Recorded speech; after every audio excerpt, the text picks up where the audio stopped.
Halo teman-teman, kali ini saya bersama dengan Manis, salah satu anjing saya di rumah ya, guguk saya di rumah. Manis tanggal 19 Oktober kemarin ulang tahun yang ke-10. Jadi udah 10 tahun nih Manis umurnya. Nah, saya mau cerita dengan teman-teman bahwa sekitar tanggal 7 atau 8 Oktober kemarin itu saya melihat ada yang tidak beres dengan Manis. Jadi kenapa? Karena saya melihat beberapa hari sebelumnya si Manis ini jarang mau keluar kandang. Jadi walaupun kandangnya dibuka, dia tetap di kandang. Kalau dia mau pipis, paling dia keluar, habis itu dia masuk langsung lagi ke kandang, nggak biasanya gitu. Nah, kemudian saya semakin curiga lagi pas saya lihat dia pada saat habis pipis, dia pernah satu kali lompat dari ketinggian sekitar 20 cm lah ya, 20 apa 25 cm begitu. Terus dia teriak sakit, kayaknya ada sakit di bagian perutnya. Ya. Kemudian saya coba lihat, saya gendong, saya coba angkat gendong, ternyata dia teriak sakit. Wow, saya sempat kaget, aduh apalagi ya, ada apa dengan Manis gitu. Nah, saya pikir aduh gimana ya, ada apa ya, saya kasih madu, dia nggak mau madu kan, tapi saya sedikit paksain dia minum madu.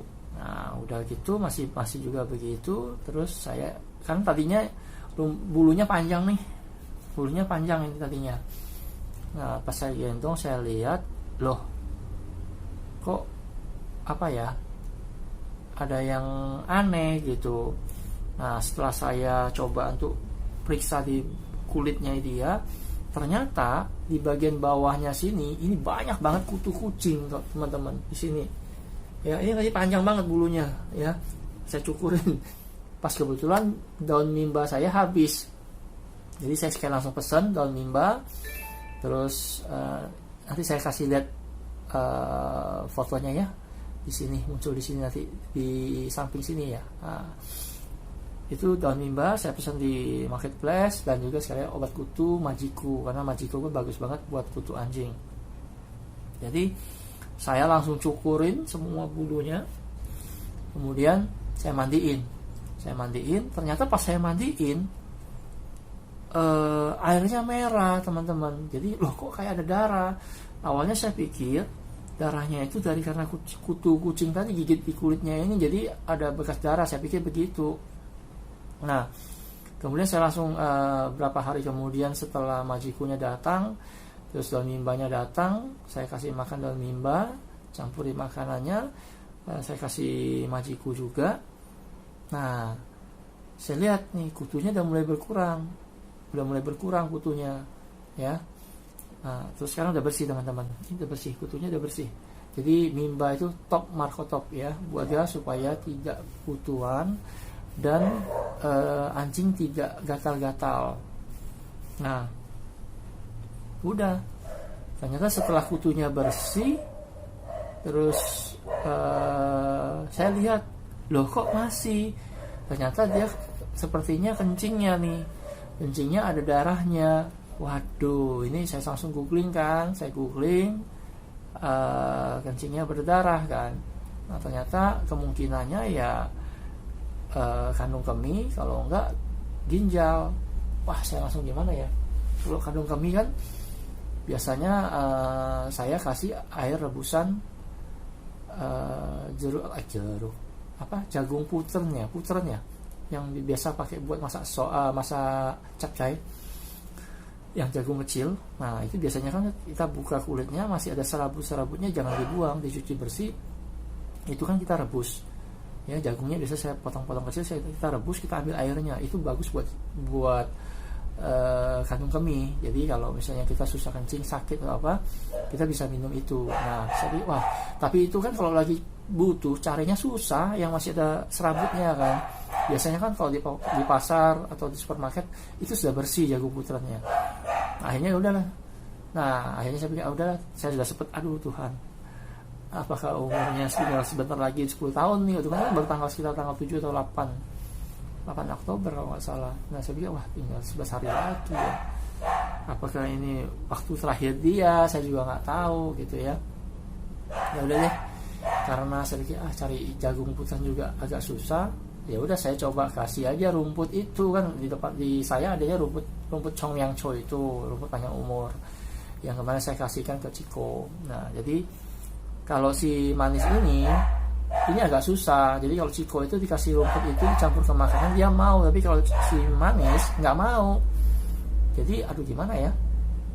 Nah karena lidahnya juga panjang kan, jadi ya udah saya ambil pakai sendok, saya suapin, nanti ditaruh di lidahnya dikit-dikit, nanti dia kecapin kan. Nah udah sampai dia udah rasa mungkin kembung perutnya, udah nggak mau minum lagi, udah. Nah saya kasih berapa 3 hari kalau nggak salah, 3 hari ya, tapi sampai sekarang saya masih kasih sih. Tapi setelah 3 hari itu saya perhatiin kan, selama 3 hari itu, hari pertama setelah dia kasih masih, hari kedua masih, hari ketiga berkurang. Nah saya karena lihat saya berkurang, ya udah saya kasih terus aja. Jadi saya ambil airnya, jadi nggak pakai daunnya. Kalau si Ciko kan saya kasih daun, jadi saya campur di makanan. Tapi kalau si manis enggak, airnya aja. Jadi air rebusannya aja saya taruh ke makanannya dia, saya campur di makanan, karena makanan mereka kan makanan basah ya, saya kasih nasi jagung. Nah saya campurin di makanannya si manis. Dan puji Tuhan sampai hari ini dan semoga seterusnya manis sudah tidak merah lagi pipisnya. Ya, manis sudah tidak merah lagi pipisnya dan dia sudah bisa lompat. Manis sudah bisa lompat ya. Jadi tadinya dia sempat trauma walaupun cuma tingginya 20 cm. Sekarang dia udah bisa lompat lagi. Sekarang manis sudah senang ya. Lidahnya juga sudah pinknya bagus banget gitu ya. Jadi ya sehat, puji Tuhan. Jadi begitu teman-teman, saya mau berbagi bahwa ternyata obat Chongyangcho itu bagus juga nih buat si manis. Ya, buat si manis. Jadi tadinya dipegang ini nggak bisa nih, dipegang ini sakit dia teriak. Sekarang udah mau nih, tuh ya. Jadi kayaknya ada yang sakit di bagian perut bawahnya sini. Jadi kalau dipegang dikit teriak dia. Enak ya. Hidungnya cukup basah, nggak basah-basah banget tapi juga nggak kering. Nah, puji Tuhan. Gitu teman-teman. Sharing dari saya, semoga ini berguna buat teman-teman semua, terutama Anda para pecinta anjing, dog lover ya. Dadah.